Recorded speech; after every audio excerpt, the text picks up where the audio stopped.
বগুড়ার এক petrol pump কর্মকর্তা অর্থাৎ পেট্রোল পাম্পের ম্যানেজার তাকে 15 সেকেন্ডে 13টি আঘাত করে হাতুড়ি দিয়ে হত্যা করা হয়েছে। নিহতর নাম হচ্ছে ইকবল।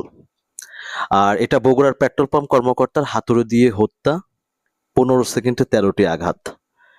এটা মূলত ঘটেছে আপনার বগুড়ার দত্তবাড়ি এলাকার শতাব্দী ফিলিং স্টেশনের এক মর্মান্তিক হত্যাকাণ্ডের ঘটনা। পেট্রোল পাম্পের কর্মকর্তার নাম ইকবাল হোসেন।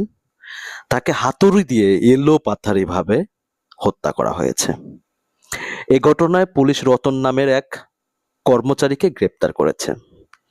সিসিটিভি ফুটেজে দেখা গেছে মাত্র 15 সেকেন্ডে 13টি হাতুড়ির আঘাতে ইকবালকে নির্মমভাবে হত্যা করেছে। অভিযুক্ত রতনের দাবি, তাকে পেট্রোল পাম্পে তেল চুরির মিথ্যা অপবাদ দেয়া হয়েছিল। এই অপবাদের কারণে সে ক্ষিপ্ত হয়ে এই হত্যাকাণ্ডটি ঘটিয়েছে। ঘটনার পর খুনি রতন পলাতক থাকলেও তাকে গাজীপুর থেকে পুলিশ ও গোয়েন্দা লেগে তাকে গ্রেপ্তার করে। নিহত ইকবাল ছিলেন ফিলিং স্টেশনের ম্যানেজার। অভিযুক্ত রতন সেখানকার নলেজম্যান হিসাবে কর্মরত ছিলেন। তো এটার একটা দুঃখ